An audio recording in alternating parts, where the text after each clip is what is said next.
What's up, everybody? Welcome to the third episode of Hot Take Cold Turkey. I'm your host, Eric, and I am also alongside your other co-host, Drew. Drew, say what up to the people. What's going on, everybody? Drew, good to talk to you. It's been a while. We haven't talked since yesterday. I missed you, man. Missed you too. I appreciate that. Well, if you guys liked our intro beat, as always, make sure to go check out the man himself, Jaden Clayton, on Twitter at KI11ABOI, and on SoundCloud and Instagram at Beats by Monies. If you guys haven't already, make sure to go check out our last episode. It was a really good episode. We had Blake and Bogard Scott-Free World from the GMM Network. Make sure to check out both of them. Make sure to check out Blake on Twitter at Blitzed, W-I-T Blake, and on Instagram at Blitzed with Blake. And of course, make sure to check out Bogard on YouTube, Instagram, and Twitter at the GMM Network. Those two guys are awesome. We had a great episode. It was a blast recording with them. And if you guys haven't heard already, if you guys are uncultured and have not seen our Instagram, our Twitter, or any of that, we are a part of the Rum Boys Fantasy Sports Network. We're hyped to be a part of the family. It's an awesome group of guys over there. Make sure to go check them all out.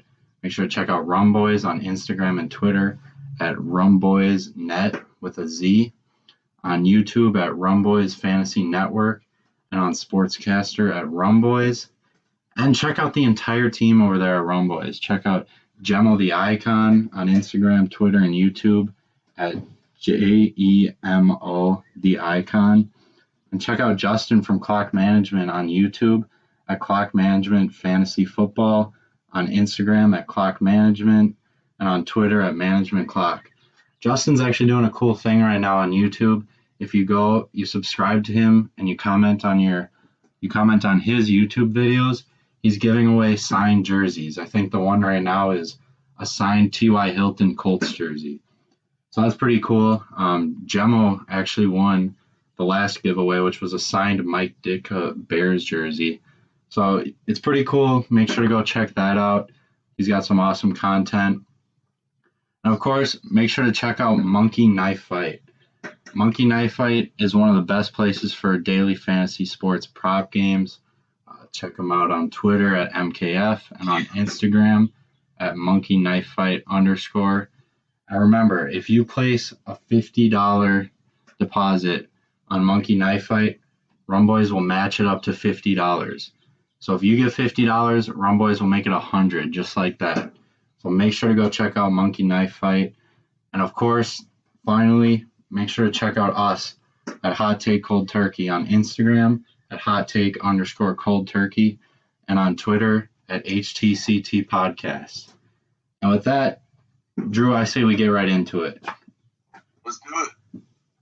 And of course, we told you last week that we started talking about KBO Baseball League over in South Korea. And we all picked our teams. Drew has the NC Dinos, and I have the Doosan Bears. And we're just going to update you a little bit on how our team has done over the past week and where the standings sit. So, Drew, I'll start this one, if that's okay with you. And so, as of Tuesday, May 19th, the Bears lost to Drew's NC Dinos 5-4. And they actually played 6 games over the past week. 3 were against Drew's NC Dinos. The other 3 were against Bogard Scott's Samsung Lions. And on Wednesday, the Bears won 2-1 against the Dinos. But on Thursday, we kind of got smacked by the Dinos, 12-6. But we picked it up a little bit after that. We started a new series against the Samsung Lions, who are currently, I think, in either last or second to last place. We picked it up a little bit. We won 12-7, and then we won 10-6 the day after. But then last night we got absolutely embarrassed by Bogard's Lions. We lost 13-0. I'm not sure how that happened, but obviously my guy wasn't in. What's the dude's name? I forgot. Her Kyung Min. He obviously wasn't in because we got absolutely torched by the Lions. But as of right now, the standings sit. The Doosan Bears are in third place in the standings at 10-7, and we are 3 games behind the NC Dinos. And with that, I'll hand it off to Drew to give you the update on his Dinos. Yeah, so my Dinos right now are sitting pretty at number 1 in the entire league. As Eric said, we ended up winning our series against the Doosan Bears 2-1. Then we went on to another 3-game series against Hanwha, and we also won that series 2-1. We're sitting pretty, like I said, at the top of the division, or at the top of the standings at 14-3. So my NC Dinos are out there putting in work in South Korea. Yeah, so basically Drew just picked like a bandwagon team, kind of like the Patriots or something like that, if we were talking NFL equivalent. So, yeah, with that, it was just kind of an update how things are going. We don't really care about Bogart's Lions because they're absolute trash, but we're hanging on, and we'll keep you guys posted on my Doosan Bears and Drew's NC Dinos every week and see how they're doing. So with that, we'll move on to our first segment. Drew, take it away with this one. All right, so the Philadelphia Eagles have proposed an onside kickoff alternative. So you can after you score, you can either kick the regular onside kick, or you can get the ball at your own 25 and start your drive with a 4th and 15. So if you convert it, you keep the ball wherever it was, and the drive continues. If you miss, or if you don't get the first down, the other team gets the ball wherever the ball was. So if you throw an incomplete pass, the other team will get the ball at your 25-yard line, so already in field goal range. If there's a defensive penalty, so any defensive penalty, it's an automatic first down for the offense. If the offense gets a penalty, they have to run a play. So if you get a delay of game somehow, have to decide to do the regular onside kick after that. So you'll be looking at a 4th and 25 or 4th and 20, and that's how that drive will start. Okay, I kind of like it. Did you say off air that the Broncos actually proposed this idea last year? Yeah. So I don't know what the difference is, other than the Broncos wanted it to be at their own 35 with a 4th and 15, and that was denied last year. And this year the Eagles are coming up with the 4th and 15 from their own 25. I kind of like it. I think right now, I mean, the onside kick, it's successful. I don't know how many times, not very many, but I think it's kind of getting repetitive. Nobody really counts on the onside kick doing much for them, or not being successful. But I think it's a cool idea. And I think with the way the NFL is headed towards right now, the very offensive, the Patrick Mahomes type offense that the NFL is going towards, I think that it could be a real success. And I mean, a 4th and 15, like, that's exciting, especially when you can score at the end of a game. You're down by 2 scores, you score a touchdown, and instead of an onside kick, which you're most likely not going to get the ball, I think that it's a good idea. Give the offense that opportunity instead of the special teams. Give the offense the opportunity to get the ball back. And I mean, it, like you said off air, like, it's risky though too. So I mean, if you don't get it, you're screwed, honestly. Like, they're already in field goal range, and like at the 25-yard line, that's almost into, I mean, I wouldn't consider any field goal a chip shot, but that's almost like a chip shot field goal range. Yeah, where I see it coming into play big, I see it coming in big in 2 ways. If there's 5 minutes left and the Chiefs are down, I've got to say this beforehand. you only get two of these. So you're only allowed to do it twice in the entire game. So if the Chiefs are down 21 points with 5 minutes left, that's still a ball game. In the past NFL seasons, that game is a wash. It doesn't matter if Patrick Mahomes or not, because then you have to kick the ball off. And as you were saying, the onside kick, it's only successful 10% of the time. So a 21-point game with 5 minutes left, that's a wrap right now. But if this rule gets implemented, a 21-point deficit to the Chiefs will be nothing. They can score, get the ball back, score, get the ball back, score. They tied the game in 5 minutes. Another thing that I've seen about how this will work is if a team is down 4. So if you score and now you're down 4, you go for it, and even if you don't get it, the other team can't clock you out. So if you were to kick the ball off deep, or even the onside kick you usually get at like the 40, they have almost half the field to stay in bounds, keep the clock going. If you give them the ball at your own 25, if you don't get the if you don't get the first down, then they can't clock you out. And if you hold them to a field goal, that's a 7-point lead, and they're kicking you the ball back. You know what I mean?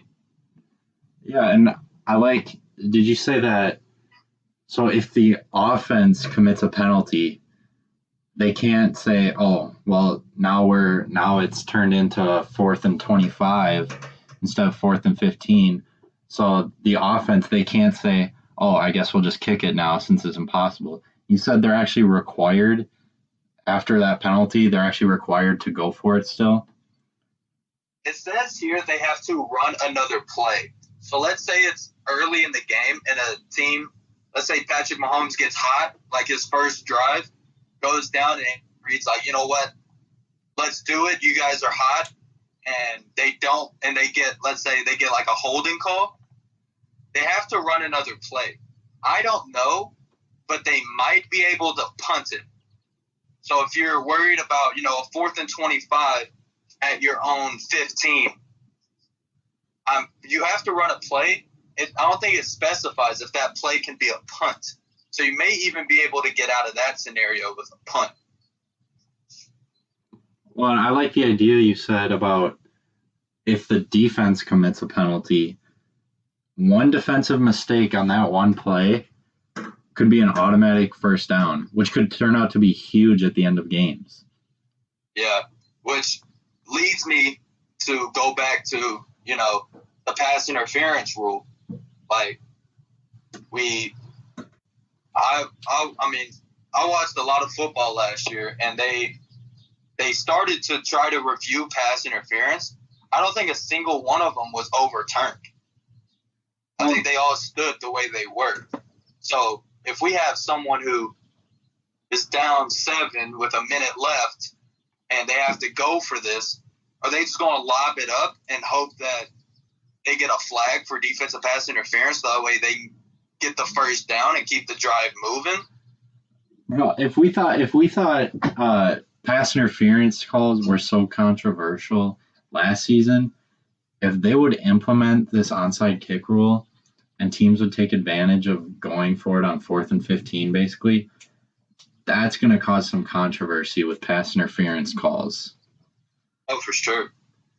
It's going to be on a whole new level. Yeah, the NFL has to do something about that because, I feel because pass interference is kind of like a foul in basketball. It's so subjective to the ref. There's a definition, but each ref has another thing they're looking for. So, like in the NBA, the same 2 plays in a row, depending on the situation, can go 2 different ways. You can get the foul call, or they can let the play go on.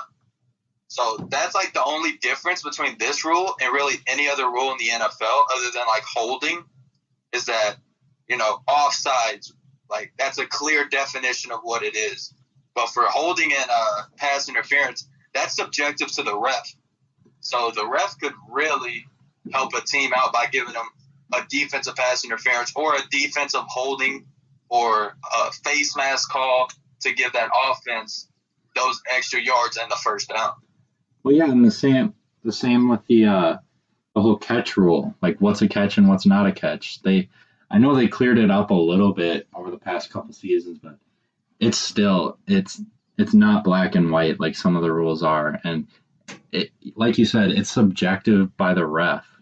So, I mean, it's all going to depend on the ref, honestly.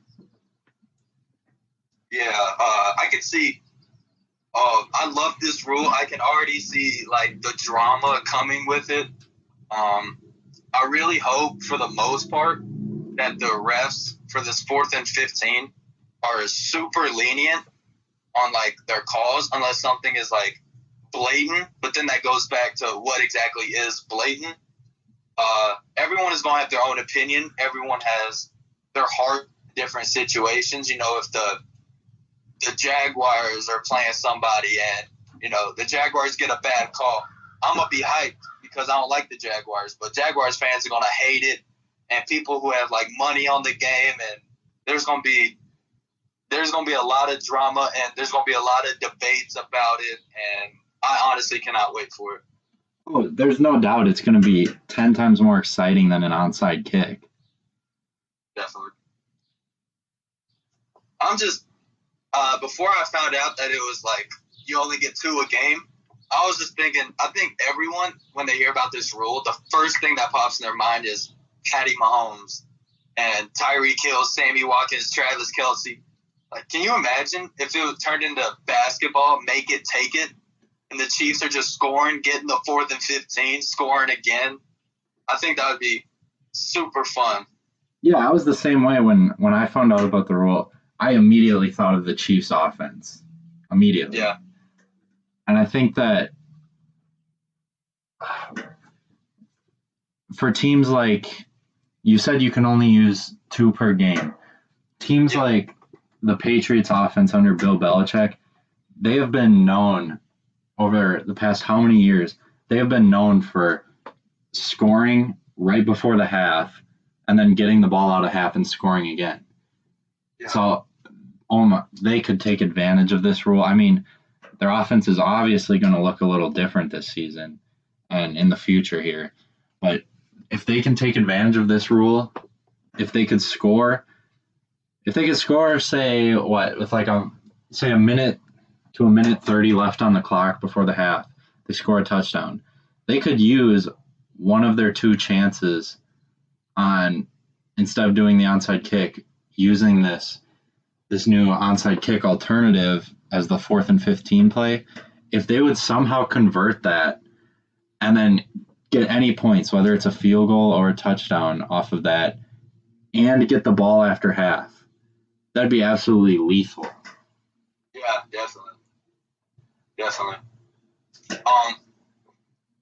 Dang, I had something on my mind. I damn near forgot it. But I mean, 4th and 15 is not easy to convert, though. Yeah, not at all. I'm hyped to see these offensive coordinators and how creative they get, because the other teams know, like they're probably going to sit their DBs at the first down marker and play the sticks. But, you know, I'm hyped to see like a hook and ladder, or, you know, if everyone's so backed off, like the Chiefs running a wide receiver screen to Tyreek Hill and just letting his legs get it. I don't see a lot of teams utilizing this unless it's absolutely necessary. Like we said earlier, the only team I see using this as a weapon, so as an offensive move to try to score more points as opposed to trying to get back in the game, would be the Kansas City Chiefs. Mm-hmm. Well, and off of that point you said about the coaching side of it, so are you familiar with a lot of like players and teams are doing like the all-in challenge to give a fan experience if they have the highest bid, all the money goes to like COVID-19 relief funding or whatever it is. The Browns Did you see the Browns one? The Browns are actually trying to get a fan to help them call some preseason plays. That's how trash things have become. Like I said last week, it's literally a dumpster fire in Cleveland.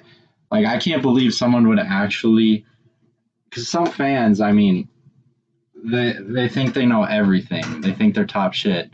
But if you put some fans in that situation, they're going to realize how much they really don't know. Oh, yeah, and you know the first idea, because they're going to be hyped, right? They're going to be like, yo, I got this idea. It's going to work. And the Browns are going to be like, yo, that play call is from 15 years ago, and we've already ran it, and that play sucks. They're going to be like, yeah, I run it. Ideas to give. They're going to be like, yeah, I run this play in Madden, and it works every time. But, man, that's so sad to see because the talent around Cleveland, they need to run the hell out of Nick Chubb because that man is crazy. And then for Baker Mayfield to have these weapons that he has at his disposal and for them to struggle so badly, it's bad to see. Yeah, it's difficult to watch, like, a team that's as talented or a roster that's as talented as they could be, the potential they have, and just how disappointing they've been. I mean, obviously they've been, I guess you could say, better when it's Cleveland Browns standards, considering they were lucky to get 2 wins a season a few years back, and now they're finishing maybe 6 to 8 wins a year.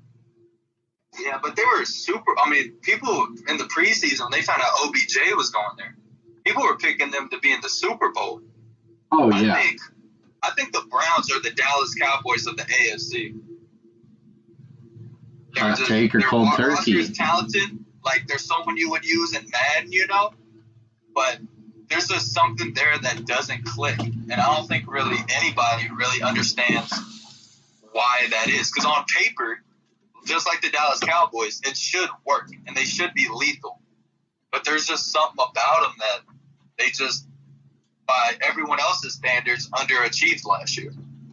Yeah, like you said, comparing them to Dallas, I think you're right with the idea that their offense has the potential. I feel like Dallas has proved that their offense is actually really good. It's just Dallas always finds a way to lose a game. But in Cleveland, yeah, oh yeah, of course. But in Cleveland, they have the potential with the roster they have. It's just we haven't seen any of it come out. Yeah, I mean, I'm still a Baker Mayfield fan. I really hope they figure it out this year. It's gonna be it's gonna be a tough year. I don't know how well they're going to do, but I mean, with the Ravens and the Steelers defense, they're going to have a lot to prove. They're going to have a lot of tough matchups to try and prove what they are. Yeah, I don't think they'll be much different from last year. I think it's going to be a pretty similar Browns story from last year. Fair. Yeah, I'm just excited for this NFL season, to be honest with you. I'm excited for every NFL season, but this one is no exception. I'm really excited. I know. I feel like there's a lot to look forward to this season. I mean, hopefully it happens. I don't want to jinx anything, but hopefully the season actually happens. And I think if anything, I'm obviously not a football insider or anything. I would assume they would try if this onside alternative passes, they will look to try it out in the preseason and maybe make a part of it next season. I don't think they're going to make a change that big this coming season unless they've tried it. Really popular. Yeah.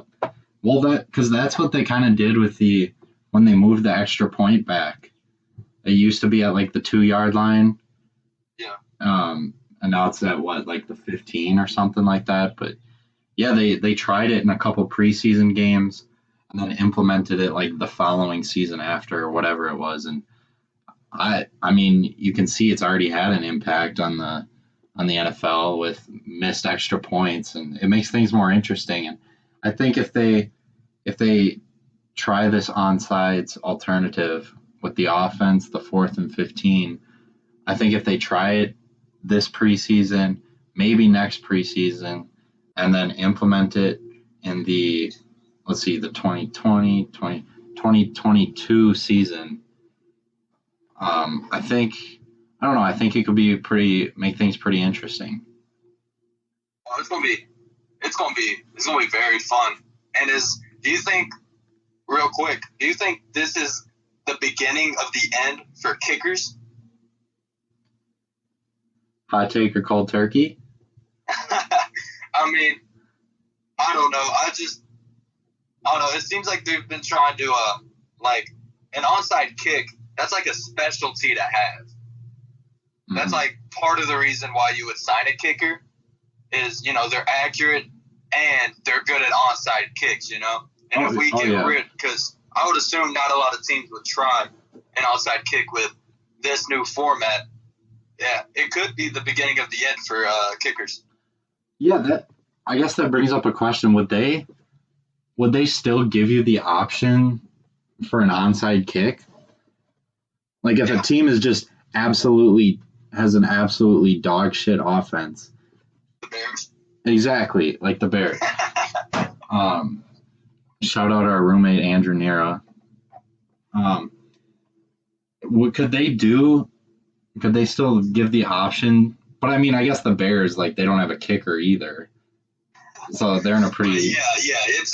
It's an alternative. So you have a choice. You have the choice of the onside kick or the 4th and 15. I can't imagine many teams would choose the onside kick.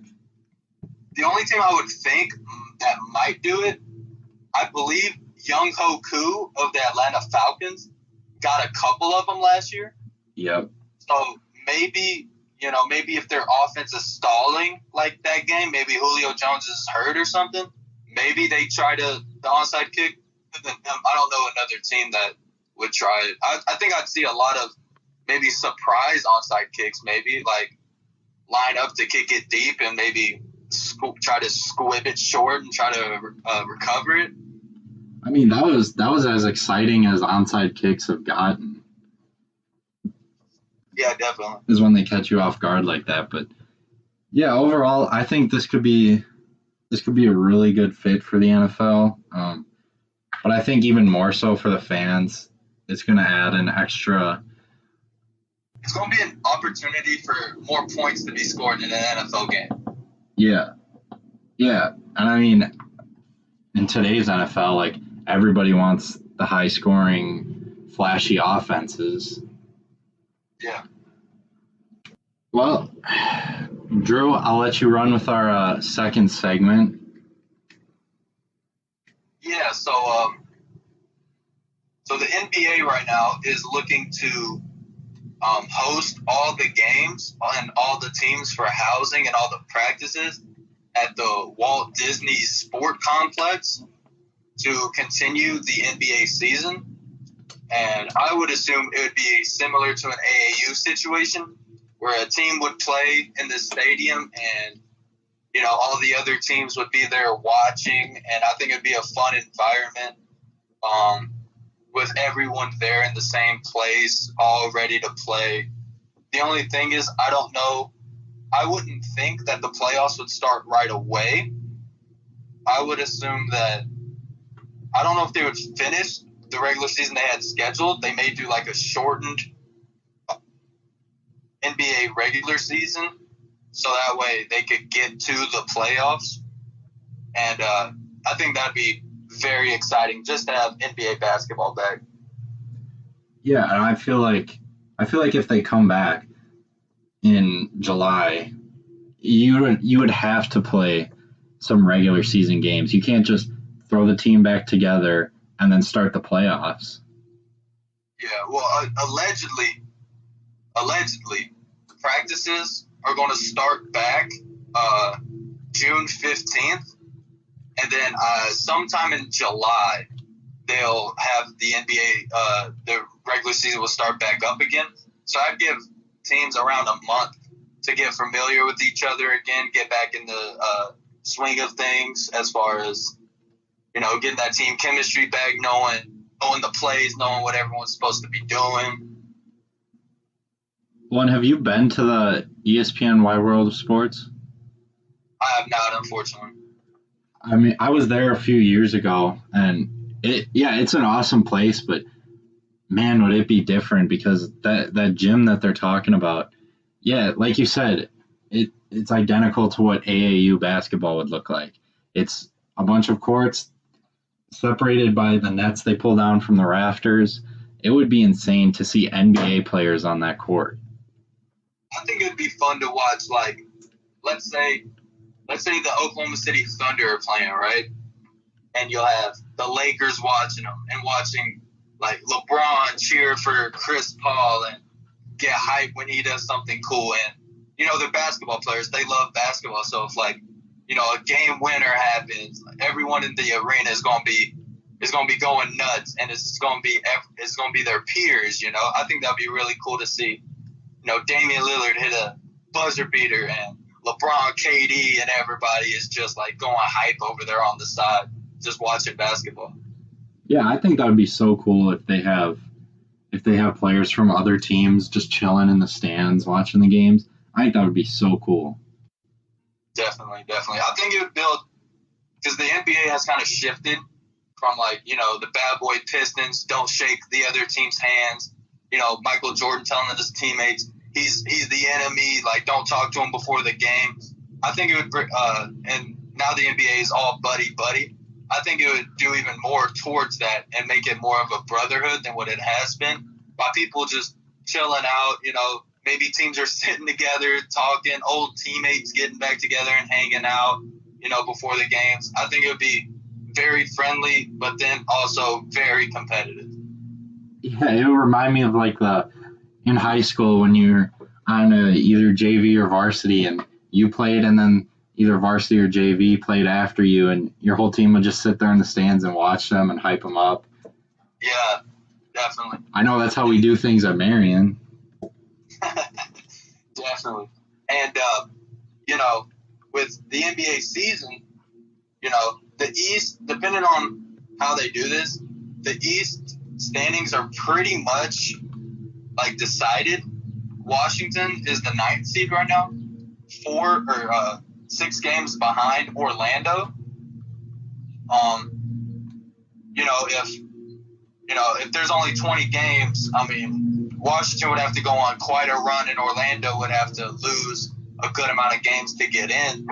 I think the very interesting is as always the Western Conference. How between my Grizzlies, Grizz Nation, hashtag grit and grind, sitting at the 8th spot right now. Then you got Portland, New Orleans, Sacramento, San Antonio, and even Phoenix, all within a couple games of each other. It goes, the Grizzlies have 32 wins, Portland 29, New Orleans 28, Sacramento 28, San Antonio 27. So right now, the Grizzlies are 2.5 games ahead of Portland, New Orleans, and Sacramento. And then 4 games ahead of San Antonio. So even with the shortened regular season, things can really heat up in that Western Conference. And the finals will still be Milwaukee versus the Lakers. Oh yeah, definitely. Unless something crazy happens. I'm looking forward to my Grizzlies coming back. We're 32-33. We're just under 500. If we can keep pushing, keep going, get into the playoffs, that'd be big for us, and that would help to build the tradition we've been trying to build this past year. Because although I am biased, because the Grizzlies are my favorite team, I don't have more fun watching any other team in the NBA than the Memphis Grizzlies. I'm just talking out of my ass right now. I think they have the most dunks per game, and I think they throw the most oops in a game. The amount of alley-oops I see, John Morant throwing it up to Brandon Clark, Kyle Anderson throwing it up to John Morant throwing it up to Jaren Jackson Jr., they are so fun to watch. And at one point in the NBA, they were leading the league in assists. So they share the ball. They like to get out and run. John Morant's running the show, getting to the lane, dunking on people, dishing it off, dunking. They are so much fun to watch. I cannot wait for them to get back. I'm really excited to watch them play the Lakers because we beat the Lakers 120-88 a couple months ago when the season was still going, and they had LeBron and AD both playing. I'm pretty sure the Lakers were fully healthy, and I don't think we even had Jaren Jackson Jr. And we're getting Justice Winslow. He was hurt. We got him in the trade from Miami. We're going to get him back. We're going to get him in the swing of things. John Morant's going to be good. We may even get Grayson Allen back. I don't know how. They said he was out for the season. I don't know if that changes anything with his health. You know, we're going to be dangerous, and I will be super hyped in that series against the Lakers. Bro, I hate Grayson Allen. Maybe it's just because I hate Duke, and he's a Duke guy, but I hate Grayson Allen. No, I'm not a fan of Grayson Allen. I think he could provide for the Grizzlies. I gave him a chance to like him, and then in the summer league we were playing against the Boston Celtics, and I'm a Tennessee fan, University of Tennessee, and he started throwing cheap shots to my boy Grant Williams, and that's when you can't do that because most of the people that are Tennessee fans are Memphis fans, and we loved Grant Williams, and we still love Grant Williams and everything he did for University of Tennessee. One of your first couple games playing for a Tennessee team is to throw a cheap shot at one of our favorite players in Grant Williams. That's not going to go over well, and we're damn near going to hate you for it. But he's on the Grizzlies, so I guess I'm going to give him some more chances to show his greatness and show that he can contribute for my Memphis Grizzlies. Trade him away anywhere but Milwaukee because we don't want him. But back to the new NBA resort idea itself. Can you imagine? So, if I understand this correctly, the players on the teams will be living in in the same hotel, being like quarantined, correct? Yeah. Can you imagine some of the stories that may come out if a bunch of players from different teams are living together for a couple months? Dude, of course. And like I said, there's a lot of buddy going on around the league. So LeBron's not just going to stick around the Lakers. He's going to go hang out with KD. He's going to go hang out with CP3. He's going to go hang out with all of his buddies. And I hope this happens. And I hope there's a documentary about it that everyone can just share their stories and, someone can tell the story of, COVID-19, the NBA season getting back, everyone being in the same place, and then the playoffs. Capped off by a Milwaukee Bucks championship.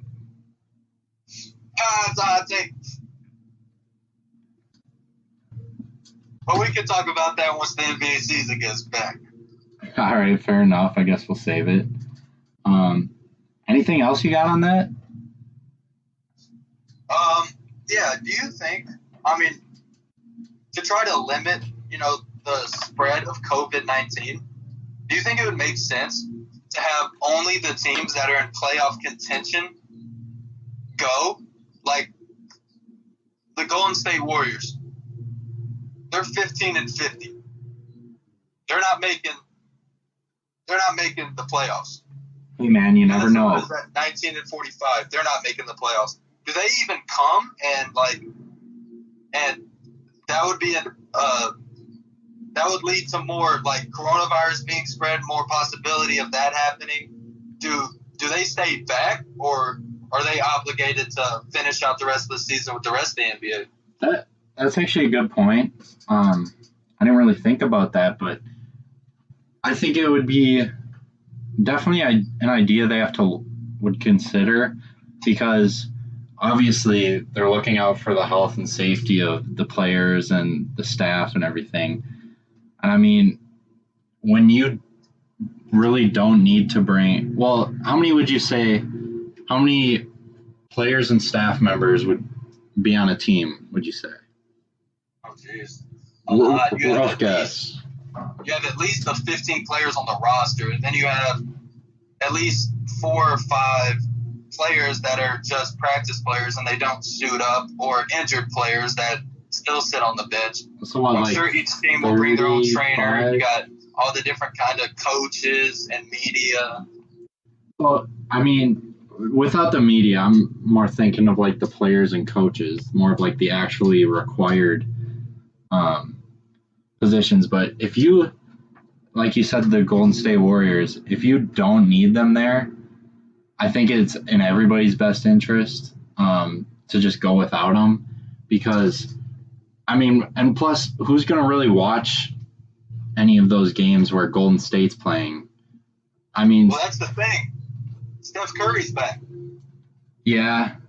He pulls in a lot of views just by himself.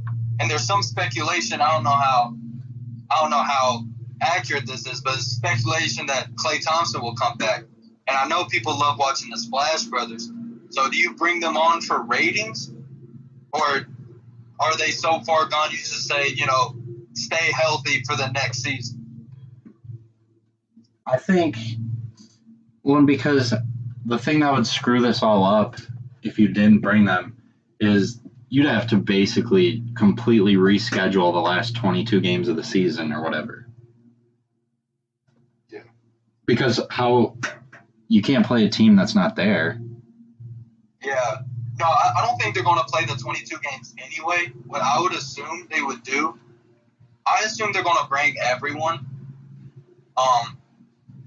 And when they do, they'll, like, if they have, like, experts in, like, schedule making, I would assume. So they would have, like, you've already played this team twice. I know you're supposed to play them 3 times, but instead of playing them, you're going to play this team, and they'll make it to where, the shortened regular season will still be, fine. And if they decided to not bring, the teams that aren't in playoff contention, they'll revamp the regular season to, to where maybe Memphis doesn't play Portland.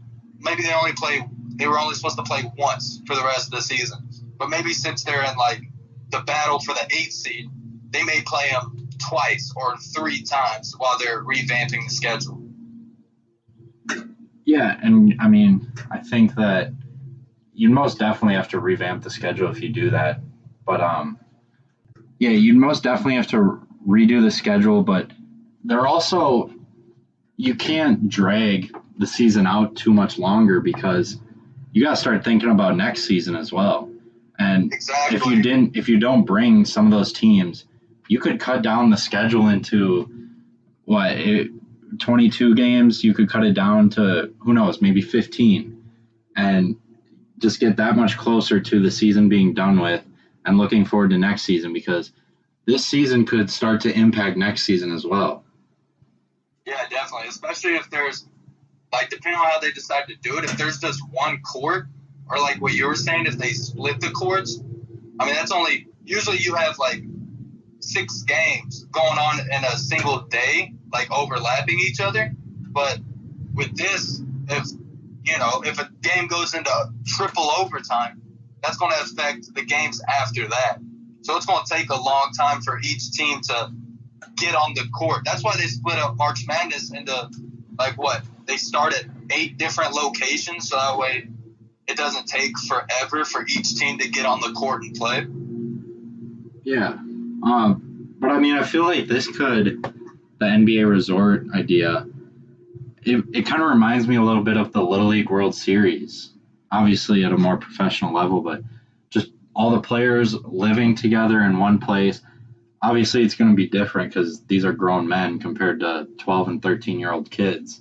But I think it'll be kind of cool. All the players living together. I don't know. It could be controversial, too, depending on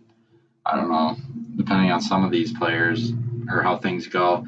And who knows? Things off the court could carry on to the court, or vice versa. Things on the court could carry off the court, because these players will be living together for 2 months or whatever it is. Yeah. That's all they'll know is each other for those 2 months or whatever. So I don't know. I think it's an idea for sure. I think it's a good idea, but I don't know. It could be interesting, and I think it'll be It's obviously as it already is, but I think it's going to be a lot more than basketball. It's going to be a lot off the court as well. Oh yeah, definitely. It's gonna be fun. Like I said, I can't wait for. I hope a documentary gets made if this does happen, so we can players could talk about their stories and what's going on, in the hotel and things like that in between games. Yeah, for sure. So with that, I think I'd be down if we move into our final segment, the OG hot take cold turkey. Drew, I'll actually let you start. All right, so for my first one, hot take or cold turkey. Michael Jordan fans created the coronavirus to try and stop LeBron from winning an NBA title. Interesting. So, okay. I'd say cold turkey. I mean, I can see where you're coming from. I think if LeBron were to win a championship this year in what is it, his 17th season? With his third team? Yeah, something like that. If they were to win a championship this year, bro, Michael Jordan would have some serious competition as if he already doesn't. Yeah, the whole reason I said this is, one, is obviously a joke. But, Brian Windhorst came out and said that he thinks part of the reason, the last Michael Jordan said okay to the last dance was when LeBron came back from 3-1 to beat the Golden State Warriors in the NBA Finals. They were 72-9. Wait, is that right? Yeah, they were 72-9, right? No, 73-9. No, yeah, 73-9 team. And apparently Michael Jordan felt threatened. He's like, oh crap, this is the first guy in a while that has actually gotten close to my legacy. So he comes out the last dance. Then LeBron has the 1 seed in the Western Conference. The coronavirus hits and the last dance comes out at the same time. So when there's no basketball to be watched, we're sitting and watching this documentary that Michael Jordan had his last say in. So maybe I should say Michael Jordan created the coronavirus, but he damn near directed it. He had the last say in everything. Half of Horace Grant's interview was cut from The Last Dance because it wasn't good for Michael Jordan. Anything that was said that wasn't positive, Michael Jordan's the GOAT, was cut from the documentary. So, believe it or not, Skip Bayless actually said it best. He said The Last Dance is not a documentary. It is an autobiography. Michael Jordan wanted to create the narrative. He wanted to make sure that what was out there, he wanted to make sure it was out there.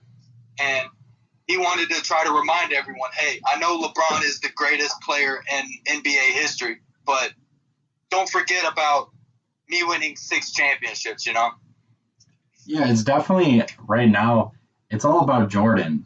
All the talk is about Jordan right now, not LeBron. And I think it's funny that The Last Dance comes out at this time, which goes back to your point that he created the virus, And the other thing about the doc is he talked about, because I assumed this whole documentary was going to be about that last season, Yeah. It started with, Michael Jordan at North Carolina. So right then I knew that it wasn't going to be a documentary about the team. It was going to be an autobiography about Michael Jordan. And he talks about him playing baseball. Did it even, I must admit, I haven't seen all of it yet. Did it even mention him playing with the Wizards for 3 years? Did he even mention that? Where Michael Jordan, was older in his career, much like LeBron is right now. And Michael Jordan didn't even sniff an NBA title. Mm-hmm. All right, I got one for you. Hot take or cold turkey? The Houston Astros created the coronavirus. And here's my reason why.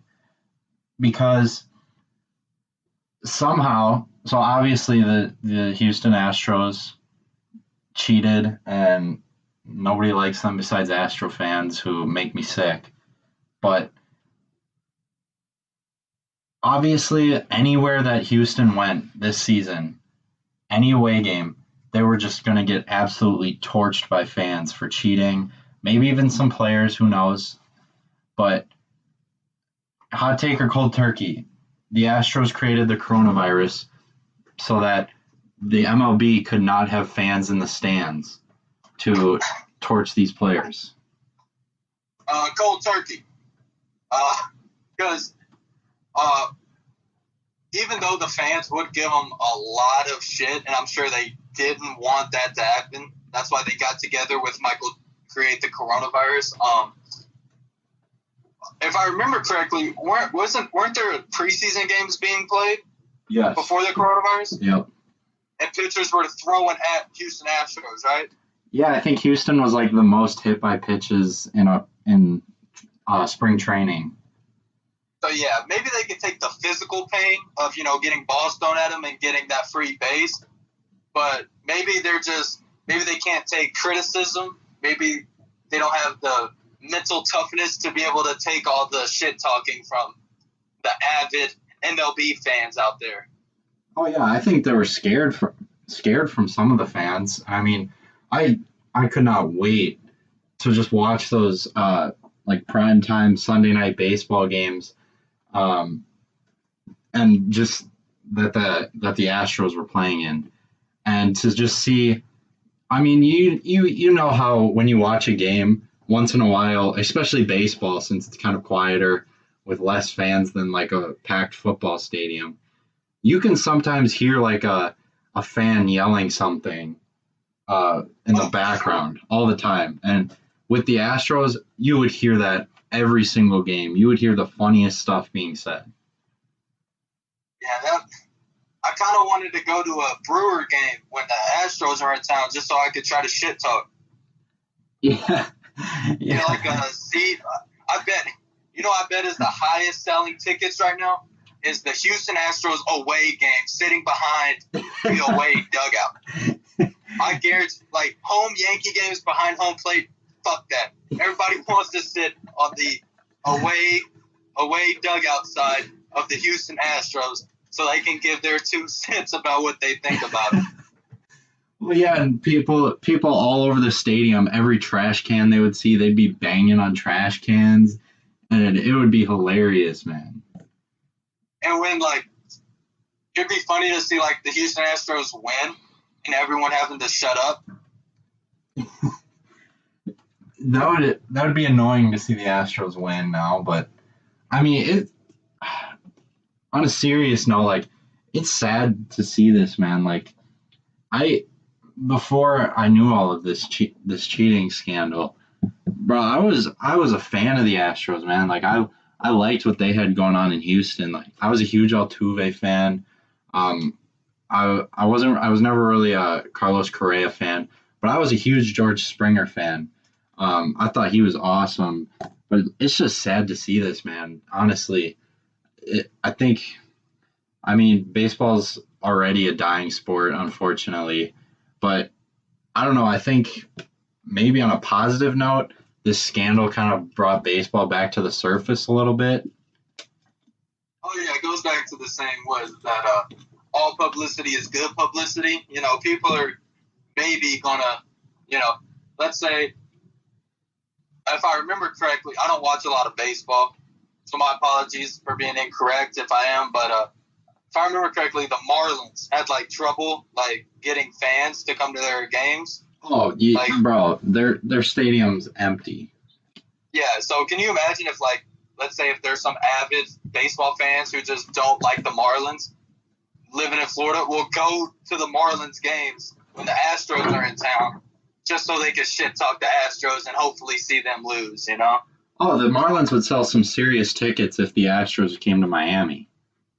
Yeah, so I think that might be a good sign out of all this. Like I said, I don't watch baseball, so when it happened, I honestly wondered if it happened before because it seemed like like, it was kind of hard to catch him at one point, right? Like no one knew about it until all of a sudden it hit. So like how many, kind of like when a UFC fighter like TJ Dillashaw gets busted for EPO, and they find out USADA wasn't testing that for every fighter. Like it makes you wonder, well, who else is doing this? You know? Yeah, and I mean, you can't tell me that they were found. So they were found guilty of sign stealing in the 2017 season when they won the World Series, and all they've said is no, like we didn't cheat in 2018, and 2019. Like, come on, you can't tell me that. You can't tell me that you cheated and won the World Series and didn't get caught, and then you just didn't cheat the 2018 and 2019 season. Like, you cheated, it worked, and nobody caught you. Like, how did you not use it the seasons after?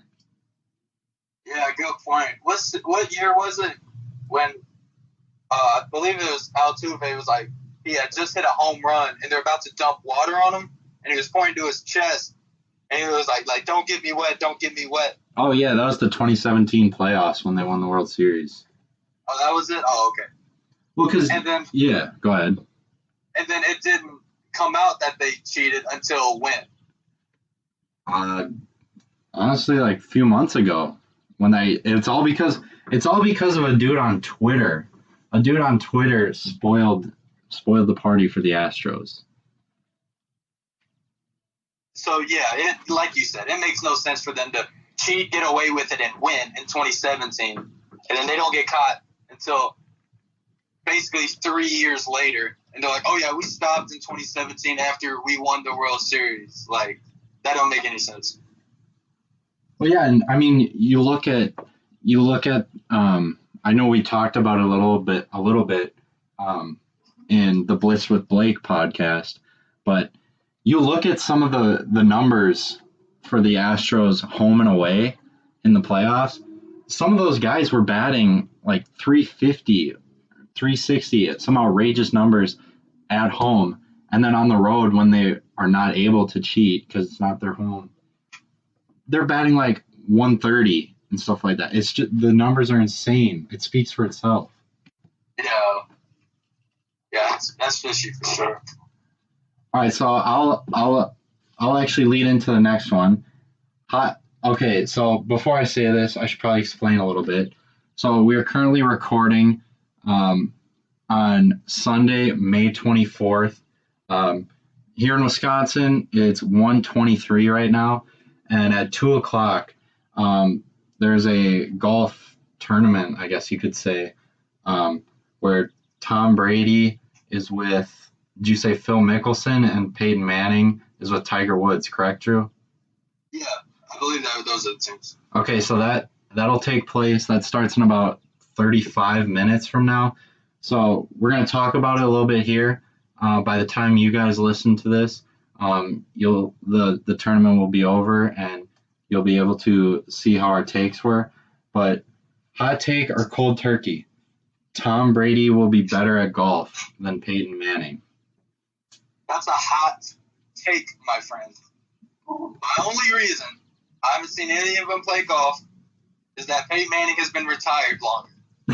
That's the reason I had written down too. Peyton Manning has had more time to work on his swing because, it's known that Tom Brady works a lot of he works out a lot in the off season. He's older. He has to make sure he doesn't die on a football field, so he has to make sure he's in the best shape possible. Peyton Manning doesn't have to worry about, extensively working out. He goes to the golf course, I would assume, for fun and works on his game. So I got Tiger Woods and Peyton Manning beating Phil Mickelson to Tom Brady. Yeah, I had the same point. Peyton Manning has been retired longer, so I feel like he retired to get to this moment where he could beat Tom Brady. He retired. That's why.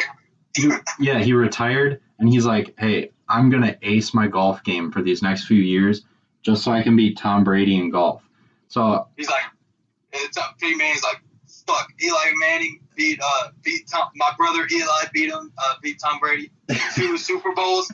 Fuck, I gotta get going on this golf thing, because in the future, if there's ever an event, a televised event where I play against Tom Brady in golf, I have to win. Yeah, he has been preparing for this, and because this is a big deal to him, and Tom Brady's just in the offseason. He's like, he probably got a call from Phil Mickelson. It was like, hey, want to golf with me against Peyton Manning? He was like, sure, yeah, whatever, I don't really care.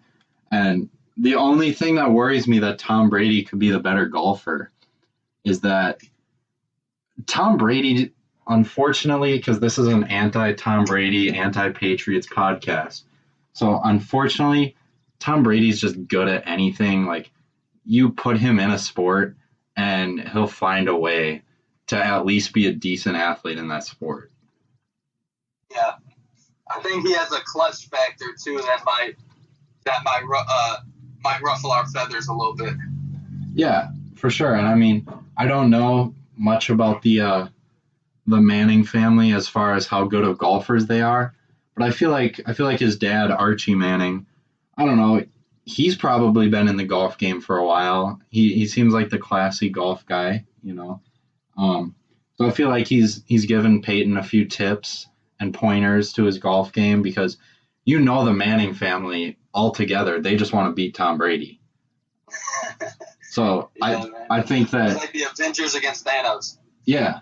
So I think Peyton Manning, he's had this planned out for years. He's like, I'm going to retire at this point. From here on, I'm going to prepare for golf until I eventually challenge Tom Brady, and we go at it. I beat him, and that's going to be Peyton Manning's equivalent to a ring against Tom Brady. Fair. Another thing I have in favor of Peyton Manning is Peyton Manning's trash talk ability. Yeah. Oh, yeah. I believe he's going to get under Tom Brady's skin and hopefully try to rattle his golf game a little bit with a little bit of friendly trash talk. Well, yeah, and I mean, Tom Brady doesn't have trash talk, because all he does is, in golf, you can't yell at your teammates. You don't have teammates in golf.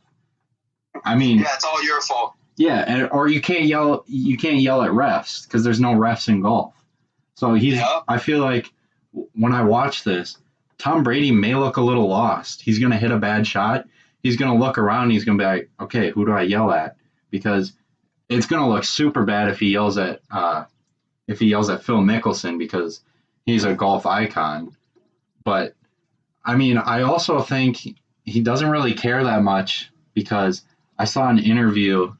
I forgot where I saw this, but Tom Brady was saying that he could use one of his Super Bowl rings as a ball marker on the green for putting. So that was a huge flex. But I mean, apparently buying a ball marker for $2 at the pro shop is overrated now. But I don't know. I feel like Tom Brady will look a little bit lost when things are going bad. So, and I feel like Peyton's just going to have the composure, because he's been waiting for this moment. He's prepared for this. I feel like Peyton's going to take this one. How funny would it be if, like, I don't know, something crazy happens. Tom Brady outplays Phil Mickelson. Like, Phil Mickelson is, like, the reason they lose, and Tom Brady's, like, carrying him on his back. And like you said, like him yelling at his teammates. He's, like, yelling at Phil Mickelson. And, like, there's a press conference, a post-game press conference, and he's like, we need to get back to the drawing board. Phil missed a couple putts. Okay, is Phil Mickelson the Bill Belichick to Tom Brady? Ooh. Yeah, dude, no matter where Tom Brady goes, he can never get credit, because if they win, all the credit's going to Phil Mickelson, just like it did with Bill Belichick. So then Tom Brady's going to end up leaving Phil Mickelson. Then it's going to be Tiger Woods, Peyton Manning, and Phil Mickelson against Tom Brady next year. Yeah, I think the only way that Tom Brady can, like, leave a shadow of someone, so he's no longer in the shadow of someone, I think he's got to pursue a solo golf career, or here's my other thought. Hear me out. he becomes a NASCAR driver. Because, I mean, obviously he's, 42 or something. So he's been driving since, we assume, 16 years old. He's got some driving under his belt. And you know that man, being Tom Brady, he's got away with a few speeding tickets. So I think he has a little bit of a need for speed. I don't know. I think he has to pursue a solo sport career. And to go off that with the NASCAR thing, since you brought it up, I can already see it in the works. Well, yeah, because he screws up. Hey, he yells at his pit crew. No, here's what's going to happen. It's going to be 2022. No, 2023, 2024, somewhere around there. Tom Brady versus Aaron Rodgers, the husband of Danica Patrick, Oh, yeah. in a NASCAR one-on-one race. The Daytona 500 one-on-one. It's going to be like the Piston Cup in cars, instead of 3 people, it's going to be 2. It's going to be Aaron Rodgers versus Tom Brady in NASCAR. Each of their cars is just like Aaron Rodgers is the Packers car and Tom Brady's is the Patriots. Half Patriots, half Tampa. With a big-ass picture of Gronk's face on it. And he's wearing his rings when he's driving, too. Oh, God.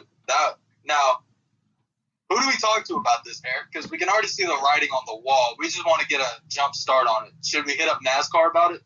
Well, I mean, that's an option, but, I mean, on our podcast as well as Blake's last week, we were talking about how kind of our plug for anything sports related is Adam Schefter. So I think true. I think I have to reach out to him again. He left me on red last week, so I'm gonna have to reach out to him, see what we can do, see if we can get some NASCAR reps on the show and make things happen. Because I'm just looking out for Tom Brady. I want him to pursue another career that'll make him look better, and he can play longer because you don't have to be athletic in NASCAR, believe it or not. And since this is, our idea, I'll let you be the crew chief for Aaron Rodgers, and I'll take Tom Brady. I appreciate that. All right, well, moving off of that point, Drew, you got your last one? I do. So, as we know, the Dak Prescott contract that was leaked was turned out to be false. That did not happen. And I think that was a sign of relief for Cowboys fans. Shout out my boy Michael Corkill if you're still watching. I think that was an outrageous contract. I'm kind of glad it was false because I don't think he deserves that much money. But my hot take cold turkey is this. Andy Dalton will be the Dallas Cowboys starter week 1. Hot take or cold turkey?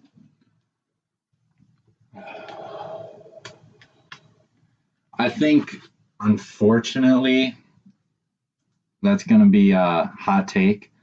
I don't think – I've always thought Andy Dalton's been very overrated ever since he beat the Badgers in the Rose Bowl when he was at TCU in 2012 or something like that.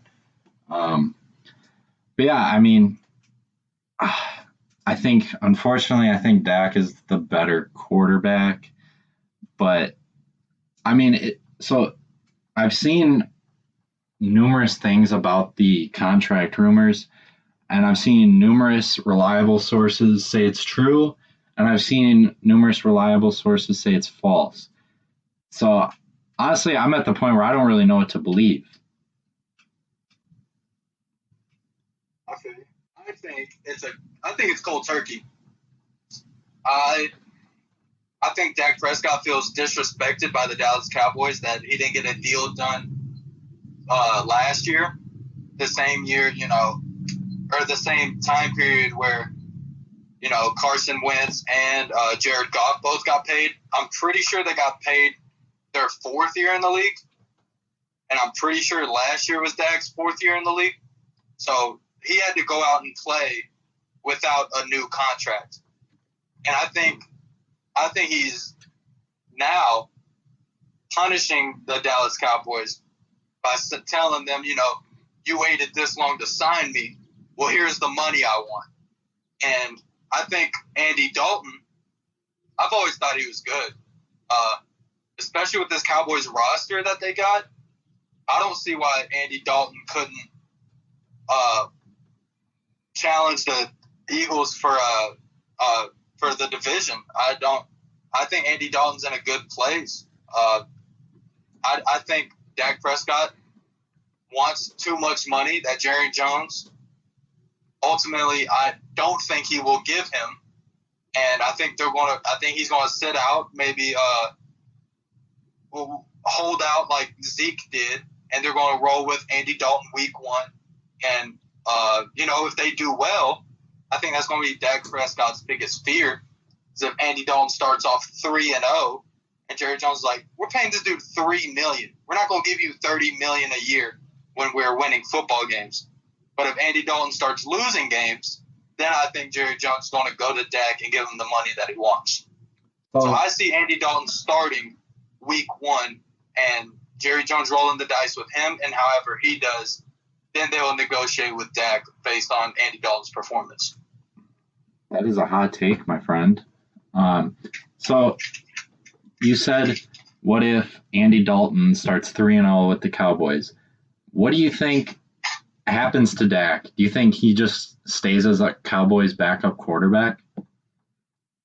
Well, I don't know exactly how his contract is laid out. I think, just me I like to throw out crazy ass theories. Maybe Dak Prescott ends up going to the Patriots. I don't blame him. Nobody likes the Cowboys. So, maybe this contract negotiation doesn't exactly work out. Andy Dalton starts. Cowboys are like, we don't want this guy anymore. And they try to trade him. And the only team that makes sense for me would be either Jacksonville, if they're not pleased with Gardner Minshew, or the Patriots, if, they weren't right about Jarrett Stidham. What about Oakland? Do you think Derek Carr is the answer in Oakland, or do you think that's an option? I think Mariota will end up being the starter. I think because from what I've heard, I don't know if it's reliable or not. I'm just going off what I've heard. Derek Carr is not particularly loved by Coach Gruden. So I think, once he starts messing up, I think they're going to throw Mariota in as a starter. And I think Marcus Mariota will have a similar to a Ryan Tannehill situation. Because I think this past year in Tennessee was a real eye-opener for Marcus Mariota. And I think he's going to make the changes necessary in order to succeed in Oakland. So I see Mariota starting for Oakland around week, I don't know, maybe 4 or 5, depending on how Derek Carr plays. So back to Dak Prescott. So Dallas is realistically the only team that can really afford a contract like he's supposedly asking for. So how would he be able to go anywhere else if no one else can really afford him? Well, going back on the situation that Andy Dalton starts like 3-0, I think Dak Prescott is going to have to be humbled, because if Andy Dalton wins more games than Dak Prescott did last year, I think that could be an eye-opener for Dak, that he's not as good as he thinks he is. And I think he'll go somewhere else for obviously less money. Similar to like Cam Newton, how everyone thought he wanted this big contract this offseason, and now he's like okay with a backup role. I think Dak Prescott's going to be humbled by this situation and come out with, a smaller contract with another team. But not like a Jameis Winston $1 million a year contract humbled, right? No, I think he'll be a starter somewhere. And the only place that need a starter could be New England, or because that seems like a Belichick move to me. Like Dallas, or like Dak Prescott really couldn't win like the big ones in Dallas. If Bill Belichick is like, oh, you were quote unquote America's team's quarterback, and now Andy Dalton's doing good with the Cowboys. I'm gonna bring you to the Patriots, and we're gonna win some games. And Belichick is gonna look like this great savior, you know. Because I always believe that Bill Belichick wants credit for taking the quarterbacks that maybe people have doubted and winning football games with them. Well, yeah, obviously Tom Brady worked out pretty well for him. Yeah, definitely. And I think he's hyped to get out from Tom Brady and try to win some games with Stidham. Or if, you know, down the road, maybe even Dak Prescott. Or if Deshaun Watson is pissed off with the Houston Texans for trading away DeAndre Hopkins, this is his last year in Houston before he gets a new contract. He might even look at the Patriots. Yeah, something to think about. I don't know.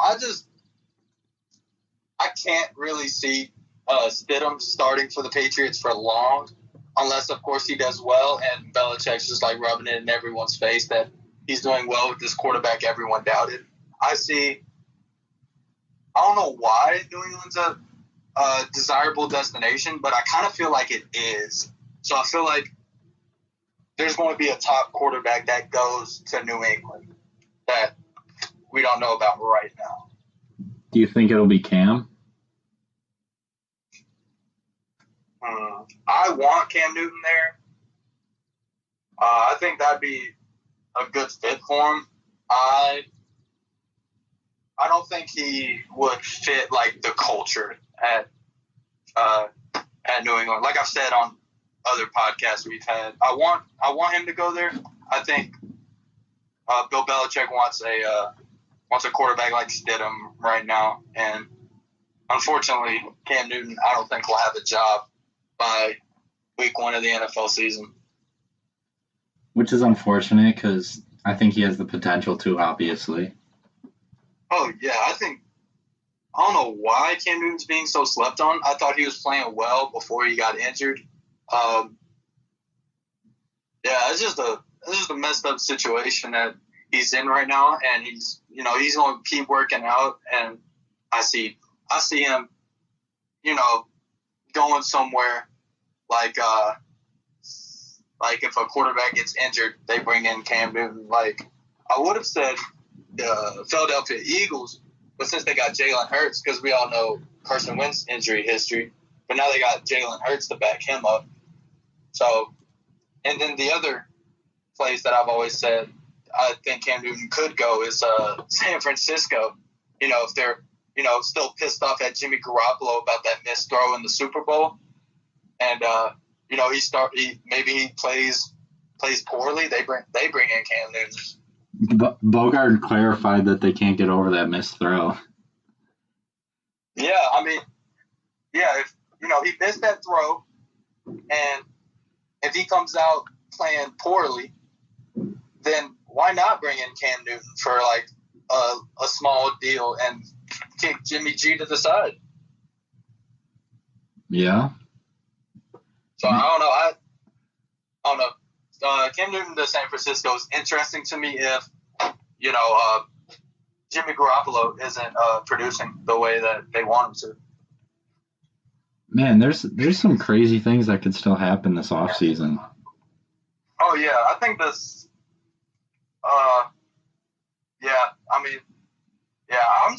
I'm a Cam Newton fan. I just want to see him get an opportunity somewhere, and the tough part is I don't know where he can even get something like that. Mm-hmm.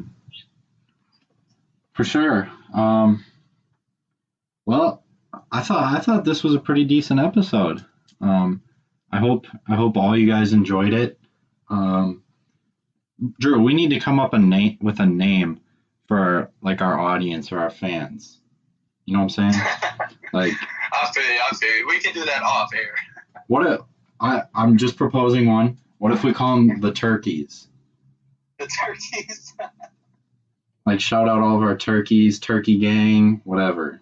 I'll fuck with it. All right.